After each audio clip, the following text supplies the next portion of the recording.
Selamat pagi, siang, sore, malam kepada Bu Amalia, Bu Mauliana, dan juga Pak Fauji. Di sini kami dari kelompok 2 ingin mempresentasikan hasil dari proyek besar kami dengan judul Deteksi Banjir dengan Curah Hujan Medan Maryland menggunakan Random Forest. Di anggota kelompok daripada kelompok 2 yang pertama ada Dini Arya Putri dengan NIM 231401025. Yang kedua ada Safda Afrianda EP dengan NIM 231401001. Yang ketiga ada saya sendiri Muhammad Tafakur Harahap dengan NIM 231401127. Dan yang terakhir ada Farah Gerak Kota Barat dengan NIM 241401031. Baik, sebelum saya melanjutkan presentasi tersebut, eh, saya akan saya serahkan kepada Sabda untuk menjelaskan tahap pertama. Ke atas dulu, Ren. Ke atas lagi. Oke, baik. Tahap satu, inisiasi sistem dan membuat data.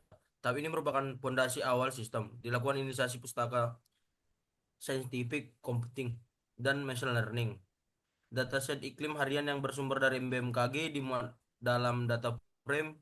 Proses ini juga mencakup error handling untuk memastikan format file Excel terbaca dengan benar, serta standarisasi nama kolom variabel cuaca seperti curah hujan atau RR, suhu atau TAVG, atau kelembapan atau RH agar sesuai dengan standar meteorologi internasional.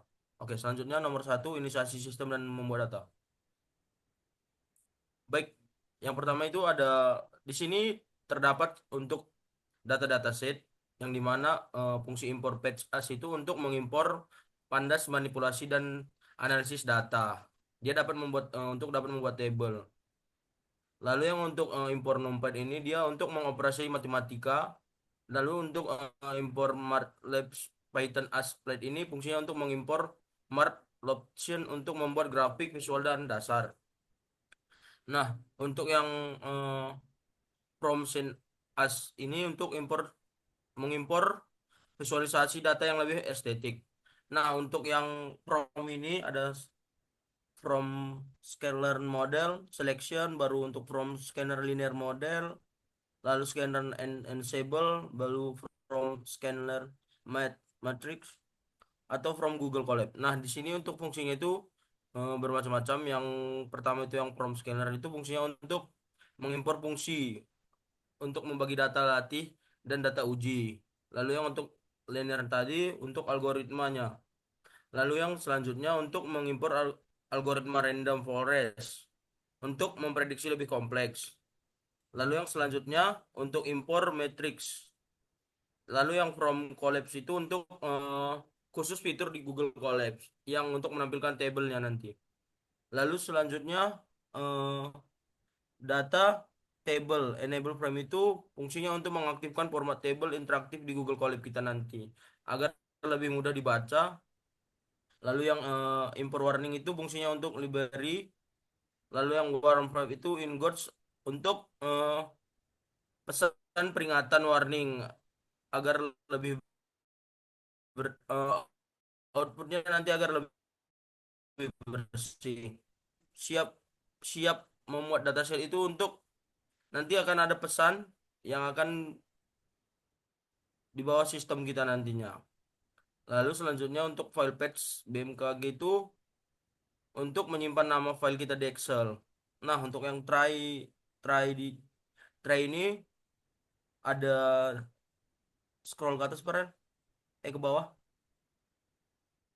Ada try lalu DF ini print apa? Fungsinya untuk membuat fungsinya untuk memberitahu Pandas bahwa data tidak memiliki baris header. Lalu yang selanjutnya DF kolom itu ada tanggal, baru TN, TX, TVG, TVG, RH atau RH strip AVG, RR, SS, FF strip X, DD strip X, lalu FF appearance itu, dan yang terakhir DD strip char itu fungsinya untuk memberi nama dalam kolom. Lalu yang selanjutnya untuk print F itu ada akan muncul bacaan sukses data telah berhasil dimuat. Lalu selanjutnya expression as ini dia kalau apa yang printf itu untuk menampilkan pesan error dari sistem kita. Lalu yang printf yang pastikan file XLN sudah diupload itu fungsinya untuk sarana perbaikan user. Oke, mungkin selanjutnya saya kembalikan ke Alif. Baik, untuk tahap kedua juga dilanjutkan oleh Sabda. Mungkin Sabda bisa menjelaskan. Oke, tahap 2. Itu tahap 2 fungsinya untuk data cleaning dan fitur engineering. Tahap mentas seringkali muncul noise atau nilai kosong, misalnya values, missing values. Pada tahap ini dilakukan manipulasi data menggunakan nilai rata-rata atau mean untuk menjaga integritas statistik. Nilai tambah utama dalam penelitian ini adalah penerapan fitur engineering. Variabel baru diciptakan yaitu RR strip 3 hari, akumulasi hujan 3 hari berdasarkan hipotesis hidrologi bahwa banjir di Medan Maryland bukan hanya mempengaruhi hujan sesaat, melainkan saturasi tanah akibat hujan beruntun. Data kemudian ditampilkan dalam format tabel interaktif untuk memudahkan inspeksi manual. Lalu selanjutnya nomor 2 yang tadi itu dataset and filtering. Baik, langsung aja kita ke codingannya. Yang pertama itu ada untuk kolom numerik TN, TX, TVG, RH, strip AVG, RR atau SS yang sudah saya jelaskan tadi kepanjangannya. Untuk data kolom yang berisi angkanya nanti. Lalu yang for call in numerik itu fungsinya untuk memproses setiap kolom satu persatu. Lalu yang DF call itu untuk konversi ke angka. Dia akan mengubah teks kita menjadi angka. Lalu selanjutnya yang dev call repeat 88 itu kita akan menghapus kode error di data BMKG karena 8888 itu artinya tidak terukur di data BMKG. Jadi kita mengubahnya menjadi NaN. Lalu yang ketiga itu DF color itu yang DF color filalna itu untuk manipulasi mengisi data yang kosong atau NaN dengan rata-rata kolom. Lalu selanjutnya fitur engineering. Yang pertama itu hujan dari sebelumnya. Nah, dia akan yang DF RR RR kemarin itu fungsinya untuk menggeser data di bawah satu baris yang berguna untuk melihat pola urutan waktu. Lalu yang selanjutnya yang kedua itu ada data rata-rata 3 hari moving average. Di situ dia menjelaskan bahwa depth RR strip 3 hari itu untuk indikator melihat tanah kita. Selanjutnya yang depth risk score itu menghitung depth risk score itu menghitung fungsi resiko setiap baris. Nah, selanjutnya itu bagian scroll ke bawah, Farel. Lalu selanjutnya untuk printf dia akan muncul tulisan berikut adalah data yang diproses. Lalu selanjutnya untuk yang close show itu ada akan menampilkan tanggal RR strip kemarin, RR strip 3 hari atau RH strip AVG dan RIG score. Nah, selanjutnya untuk divider itu untuk menampilkan 5 baris pertama data. Saya kembalikan ke Alif. Ya, terima kasih Sabda. Di sini saya akan menjelaskan tahap ketiga, di mana tahap ketiga merupakan eksplorasi data visual ataupun EDA dan scatter. Visualisasi ini memetakan distribusi intensitas curah hujan sepanjang periode pengamatan. Menggunakan metode scatter plot dan pemetaan warna color mapping, kita dapat membedakan secara instan antara hari kering titik terang ataupun kecil. Jika kejadian hujan ekstrem titik gelap atau besar, garis besar threshold ditambahkan sebagai indikator visual kategori hujan lebat yang dimana kurang dari 50 mm dan sangat lebat itu kurang dari 100 mm sesuai daripada klasifikasi BMKG. Oke, mungkin langsung saja ke codingannya, di mana di sini kita menggunakan style use, kita memasukkan model daripada Seaborn, kemudian masuk ke fix size untuk menentukan ukuran daripada visual yang nanti kita gunakan. Setelah itu kita membuat pola scatter terlebih dahulu. Kita memasukkan codingan scatter di mana kita mendefinisikan daripada indeks ataupun kolom RR yang di mana itu sebagai curah hujan. Kemudian kita definisikan RR tadi dan juga kita berikan simap yaitu titik daripada scatter plot. Kita memberikan dengan warna biru. Untuk edge color-nya sendiri kita memasukkan warna abu-abu dan juga label pada visual nanti tersebut kita berikan judul dengan curah hujan. Setelah itu kita masukkan si bar di mana ini adalah bar untuk memvariasi daripada sebuah datanya. Kita masukkan plot dot color bar. Baru kita berikan label sebagai intensitas hujan dalam kurun milimeter. Kemudian kita masukkan plot X-line dengan Y itu sama dengan 50 dengan warnanya oranye. Dan juga labelnya kita berikan batas hujan lebat. Serta juga yang satu lagi Y 900 dengan warna merah. Dengan label yang kita berikan itu batas hujan sangat lebat dengan sekitar 100 milimeter.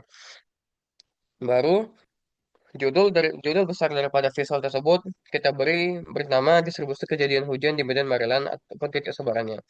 Dengan font size-nya yang ukurannya 14 dan juga ketebalan daripada huruf tersebut kita beri bold. Kita berikan X label daripada visual tersebut dengan hari ke indeks waktu dengan font size-nya 12, Y labelnya curah hujan milimeter dengan font size 12, dan untuk log-nya itu kita buat upper left. Kemudian untuk Caltech grid kita berikan fungsi true setelah line style yang titik 2 dan langsung kita tampilkan. Pada grafik tersebut kita juga beri fix size dengan 8,6 agar bisa menampilkan ukuran yang tidak terlalu monoton. Kemudian kita masukkan korelasinya yang dimana kita ambil dari kolom-kolom yang ada data BMKG seperti RR, curah RR underscore 3 hari yang artinya curah hujan 3 hari, RH average ataupun rata-rata curah hujan, TA average itu tinggi curah hujan dan juga resiko daripada skornya. Baru kita masukkan SNS heatmap dari mana kita masukkan fungsinya pada correlation dan juga endotnya kita berikan fungsi true, simaps-nya itu kita beri warna merah dan pada judul besarnya kita buat matriks kolerasi penyebab banjir. Kemudian kita tampilkan. Dari hasil di sini kita lihat bahwa curah hujan harian itu dari titik sebaran di Medan Maryland ada yang mencapai 250 serta yang paling banyak itu berada di bawah 50 ataupun intensitas hujannya itu masih dianggap sebagai kategori hujan yang belum terlalu lebat tapi tidak terlalu rendah juga. Maka dari data ini bisa kita pelajari bahwa titik sebaran hujan tersebut dari rentang antara Agustus sampai Desember eh, ada kemungkinan besar terjadinya hujan yang sangat lebat sehingga mencapai angka 250. Kemudian kita lihat pada si mapnya di sini untuk matriks kolerasi banjirnya itu eh, pada bagian RR itu ada yang mencapai 1, RR 3 hari juga sama sampai skor skornya. Kemudian pada pelatihan model, kecerdasan buatan ini dibangun menggunakan pendekatan supervised learning. Penelitian ini melakukan komparasi antara model, parametrik, dan regression dan non-parametrik. Model random forest dikonfigurasi dengan n estimator 300 sama dengan 300 untuk menangkap pola nonlinear yang kompleks antara variabel cuaca dan kejadian banjir. Matriks evaluasi R kuadrat score digunakan untuk mengukur seberapa baik model dapat menjelaskan variabilitas data risiko banjir. Langsung saja kita masuk codingannya, di mana kita definisikan X itu sebagai eh, kolom RR, kemudian curah hujan kemarin, curah hujan 3 hari yang lalu, baru rata-rata curah hujan dan tinggi curah hujan, dan Y sebagai eh, reskornya. Kita kita latih dulu modelnya dengan X-train, X-test, Y-train, dan juga Y-test dengan kita panggil fungsi train test split, di mana X, Y itu kita berikan tes hasilnya sama dengan 0,2 dan seperti yang biasa kita masukkan random state dengan 42. Baru kita panggil modelnya di mana linear regression kita masukkan fungsinya dan random forest pro kita beri modelnya random forest regressor dengan estimator 300 dan max step 10 random state 42 sesuai dengan ketentuan yang berlaku. Setelah itu kita berikan hasilnya. Baru kita print memulai proses training di mana kita beri nama model di dalam model items dengan model fit X. Ya, Baik, di sini saya akan menjelaskan tentang 4 pelatihan model, di mana kecerdasan buatan sistem ini dibangun menggunakan pendekatan supervised learning. Penelitian ini melakukan komparasi antara model parametrik atau linear regression dan juga non-parametrik, yaitu random forest regressor. Model random forest terkonfigurasi dengan estimator sebesar 300, dan untuk menangkap pola non-linear yang kompleks antara variabel cuaca dan kejadian banjir, itu metrik evaluasi R quadrat score digunakan untuk mengukur seberapa baik model dapat menjelaskan variabilitas data risiko banjir. Baru kita masuk pelatihan model linear regression versus random forest, di mana kita definisikan X sebagai data frame-nya, yaitu kita buat kita panggil kolomnya itu curah hujan ataupun RR, curah hujan kemarin, curah hujan 3 hari, rata-rata curah hujan dan juga tinggi curah hujan. Kemudian pada Y kita berikan resiko skornya. Untuk model kita panggil linear regression dan juga random forest. Setelah itu kita berikan hasil. Untuk memberikan judul, kita berikanlah print dengan memulai proses training, di mana kita buat for name modelnya di dalam model items, model fit, extend dan juga y-train, kemudian y-prediction, di mana kita panggil model prediction dengan x-test. Baru kita buat R2-nya, kita panggil R2 score, di mana dalam fungsinya ada y-test dan juga y-prediction. Untuk results, kita berikan R2 model dan juga y-prediction. Setelah itu kita print lah, kita panggil kita buat modelnya dengan memanggil fungsi name. Baru selesai dengan akurasi, kita panggil fungsi daripada R2 dikali 100. Setelah itu kita memilih model terbaik otomatis, di mana base model name, untuk maksimalnya kita berikan fungsi result, lambda, dan juga result lagi. Di mana ini merupakan salah satu fungsi daripada matematika lambda. Baru kita print dengan model akurasi tinggi, kita berikan nama base model name. Setelah itu, setelah kita run, kita lihat hasilnya bahwa eh, dari kedua perbandingan algoritma tersebut, untuk model linear regression itu akurasinya mencapai 69,41%, dan juga random forest pro itu 97,27%, di mana artinya model random forest pro itu merupakan salah satu algoritma yang paling tepat, paling akurat untuk mendeteksi data curah hujan banjir di Medan Maryland. Selanjutnya akan saya berikan ke Farel.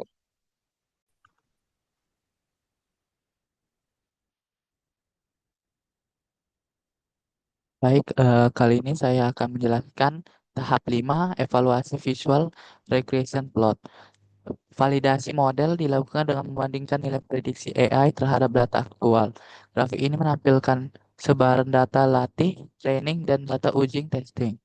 Indikator model yang ideal adalah apabila titik-titik data ungu berkumpul rapat di sepanjang garis diagonal merah atau perfect fit line. Jika sebaran titik data uji konsisten dengan data latih, maka model nyatakan robust atau tahun uji dan bebas dari gejala overfitting atau terlalu menghafal data, maupun underfitting atau gagal mengenali pola.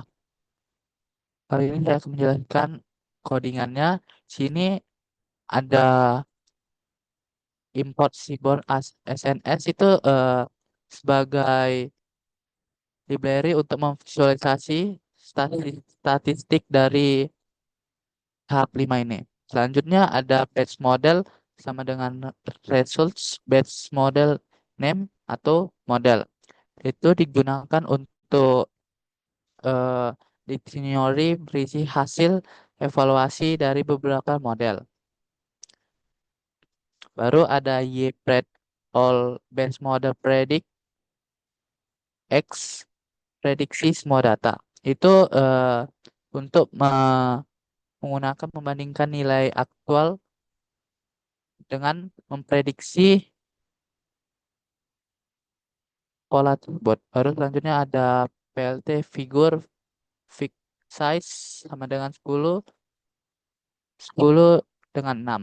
Baru CNS replot X sama dengan Y, Y sama dengan Y, bread all, scatter KWS sama dengan alpha 0,5, color blue dengan line KWS dengan color red. Itu eh, menentukan ukuran grafik agar jelas dan tidak sempit. Selanjutnya ada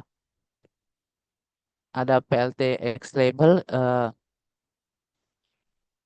itu digunakan untuk X-nya itu untuk menggunakan untuk menunjukkan nilai aslinya, baru untuk PLTY labelnya itu untuk hasil dari prediksi modelnya. Selanjutnya ada print. Jika titik-titik biru berkumpul rapat di sekitar garis merah, model kamu sangat bagus. Eh, Digunakan untuk judul dinamis dari visual regression plotnya, sehingga sangat cocok untuk memvisualisasi sebaran data dari garis prediksi Random Forest Pro. Baru selanjutnya di tahap 6. Di tahap 6 ini ada timelapse sistem peringatan tinggi air dan risiko. Visualisasi ini mensimulasikan alat ukur tinggi muka air secara virtual. Sumbu Z mempresentasikan level ketinggian hujan dan risiko, sementara fitur animasi time lapse memungkinkan pengamat melihat propagasi atau pergerakan risiko banjir dari hari ke hari. Ini memberikan gambaran intuitif bagaimana lonjakan curah hujan tiang biru secara langsung menggerek naik tingkat risiko banjir atau tiang merah secara real time. Selanjutnya saya akan menjelaskan codingannya. Di pertama itu ada import Plotly Express ASPX itu dan di bagian import pandasan PD dengan import NumPy NP itu berfungsi sebagai Plotly Express itu digunakan untuk membuat grafik interaktif dan animasi, dan di bagian pandasnya itu untuk mengolah data tabel atau data frame. Baru import NumPy itu untuk membuat data angka dipakai kalau data aslinya terjadi mengalami error. Baru selanjutnya ada print info menyiapkan simulasi water level.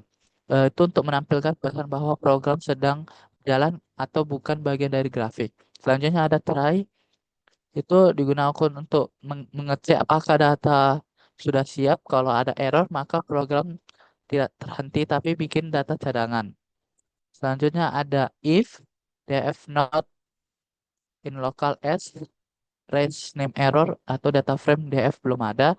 If rig score not in df columns, df rig score sama dengan df rr eh, ukuran 0,8 clip 0,100. Itu digunakan untuk eh, memastikan variabel df sudah ada.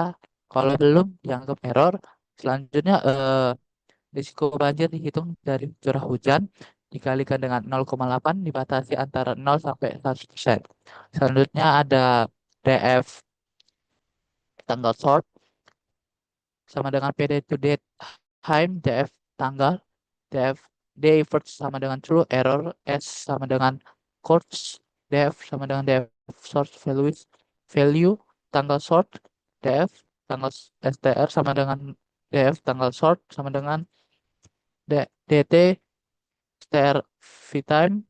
Itu untuk bertujuan sebagai mengubah tanggal jadi format waktu, mengurutkan data berdasarkan tanggal, mengubah tanggal jadi teks agar bisa dipakai menjadi animasi. Jika gagal, maka di bagian df tanggal str, df index as type atau str itu pakai nomor indeks sebagai pengganti tanggal.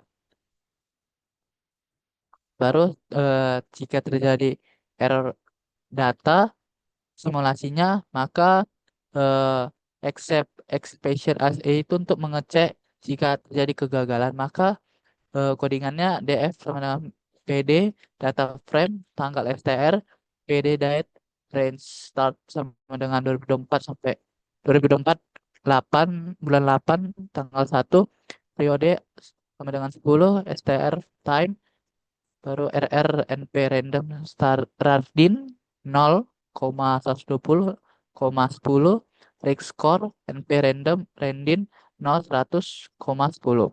Itu untuk dibuat data darurat dari 10 hari sehingga curah hujan menjadi teracak, baru risiko banjirnya teracak supaya grafik tetap muncul. Selanjutnya eh, df simulasi melt melt ID vars tanggal STR, value vars curah hujan mm, risiko banjir persen, var name indikator, value name-nya itu nilai. Itu digunakan untuk mengambil data pentingnya saja. Selanjutnya ada DF simulasi rename, columns, RR curah hujan mm, risk score, risiko banjir persen, in place true. Itu untuk mengganti nama kolom supaya lebih jelas dari grafik. Selanjutnya ada DF melt nilai sama dengan DF melt nilai fill NA 0 itu untuk menghindari error dari animasi karena nilai kosong. Selanjutnya ada PX bar, DF melt, X indikator, Y nilai, color indikator, animation, frame, tanggal tanggal STR itu untuk eh, grafik batang, baru membuat animasi berdasarkan tanggal, baru setiap framenya dibuat sama dengan 1 hari. Selanjutnya ada color discrete map sama dengan curah hujan mm, baru ukurannya dengan 349498 dB, baru risiko banjirnya persen itu ukurannya dengan E74C3C itu untuk menentukan kalau biru itu menunjukkan hujan, kalau merah menunjukkan risiko banjir. Baru selanjutnya ada fix update layout sama dengan template pilotly white Saw legend itu sama dengan false itu untuk menampilkan bersih dan tanpa legenda. Baru selanjutnya ada update.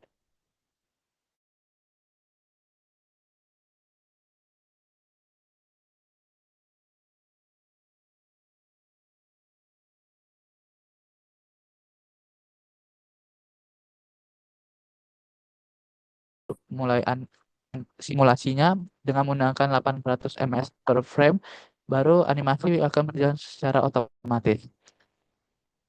Selanjutnya ada fix update trace text template sama dengan text titik F, text text position sama dengan outside itu untuk menampilkan angka 1 di belakang koma. Baru selanjutnya ada fix how itu digunakan untuk di bagian fix how itu digunakan untuk menampilkan grafik interaktif dan animasi. Inilah tampilan dari grafik untuk timelapse curah hujan, risiko banjir, dan medan marelannya. Selanjutnya saya serahkan kepada moderator. Baik, terima kasih Farel. Selanjutnya untuk tahap 7, saya berikan kepada Dini. Baik, di sini saya akan menjelaskan tahap 7, yang dimana tadi setelah model random forest yang kami terbukti sangat akurat dengan nilai R kuadrat sebesar 97,27% pada tahap 5.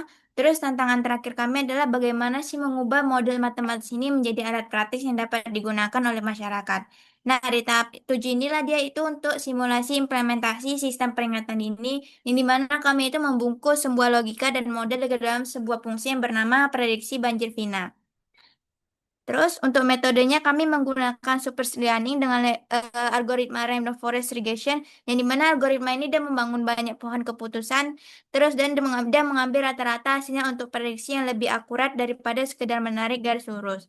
Nah, variabelnya kami menggunakan 2 variabel, yaitu pertama independen variabel X untuk curah hujan, durasi hujan, tinggi pasang laut, dan kondisi dryness. Terus yang kedua untuk dependen variabel Y untuk ketinggian banjirnya berapa sentimeter. Terus yang terakhir ada konteks Medan Marelan, yang dimana kode ini memasukkan tinggi pasang lautnya itu karena Marelan ini daerah sering yang terkena efek pasang surut air laut, yang dimana air lautnya itu kami jadikan tuh rob terus sehingga hujan saja tidak cukup untuk memprediksi banjir di sana. Nah, jadi lanjut di logika fungsi ini dia untuk sebuah gabungan antara kecerdasan buatan yang disebut dengan AI dan logika berbasis aturan atau rule based logic. Jadi di mana input yang diterima ada 4 parameter, yang mana hujan saat ini, hujan kemarin, hujan 3 hari, dan RHAVG atau disebut dengan kelembapan rata-rata. Nah, yang pertama tuh masuklah di prediksi awal. Prediksi awal ini di baris kode ini dia kami menggunakan model RF Predict, yang dimana model random forest yang telah kami latih, yang dipanggil untuk memproses keempat fitur input tersebut. Nah, hasilnya dia adalah dari untuk risk prediction, yaitu skor risiko dasar antara 0 hingga 1. Terus, ini adalah keunggulan utama yang dimana resiko yang dihitung oleh AI ini berdasarkan pola data historis yang kompleks dan bukan sekedar ambang batas hujan yang biasa. Lalu masuk itu yang bagian kedua untuk pengaruh lingkungan atau disebut rule based logic. Nah, yang dimana namun kan kayak banjir di Maret ini kan juga dipengaruhi faktor non cuaca. Jadi oleh karena itu kami mendambakan penalty score atau skor penalti yang bersifat rule based. Yang rule base itu bisa dibilang aturan jika maka gitu di dalam fungsi ini. Jadi kami mempertimbangkan faktor pangsa laut dan drainase-nya. Yang pertama di pasang laut itu. Di pasang laut kami pakai jika input tinggi pasang dia berada di ambang batas. Terus kayak misalnya 1,5 meter sesuai dengan data pasang di belawan. Terus kami tambahkan penalty score. Nah, drainase-nya itu jika input drainase maka statusnya itu buruk atau sangat buruk. Jadi kami menambahkan skor penalti yang lebih besar. Jadi ini adalah struktur yang dimana hybrid lah bisa dibilang. Yang dimana AI ini dia memprediksi curah hujan dan rule based logic yang memberikan penyesuaian koreksi berdasarkan kondisi lokalnya. Terus setelah risk prediction dari AI yang dikoreksi oleh Pinnacle Score, itu jadi kami mendapatkan hasil risiko akhir ya kan, risk file-nya tadi dalam presentasi 0 sampai 100%. Nah, nilai ini dia kemudian diskualifikasikan menjadi satu peringatan. Jadi kami menggunakan kondisi if else untuk penentuan status yang dimana yang pertama tuh awas siaga. Yang dimana status ini jika resikonya dia lebih besar dari 88%, nilainya itu yang sangat tinggi mendekati 1,0. Lalu siaga 2 itu jika resikonya antara 65% hingga 88%. Nah, lalu yang ketiga waspada atau siaga 3 itu jika resikonya antara 30% hingga 65%. Lalu yang terakhir aman itu jika resikonya di bawah 30%. Jadi setiap status ini dia memiliki rekomendasi atau saran yang berbeda. Jadi mulai dari siapkan dokumen penting hingga segera evakuasi sehingga informasinya langsung bersifat actionable. Nah, untuk outputnya coba scroll ke bawah. Nah, untuk outputnya sekarang kita bisa melihat simulasinya. Kita kan memasukkan data skenario itu yang dimana input hujan saat ini tuh 200 mm untuk hujan ekstrim. Terus durasi untuk hujan kemarinnya itu kita masukkan itu kemarin 66 mm tanah yang sudah jenuhnya. Terus input pasang lautnya 0,2 meter. Terus input drainasenya baik. Nah, outputnya itu maka dia tingkat risikonya itu dia sekitar tuh maaf sih, curah hujannya sekitar 20 meter, terus prediksi hujannya sekitar 0 jam, terus pasang lautnya 0,2 meter, dan sisanya itu di dalam bisa dibilang baik terus.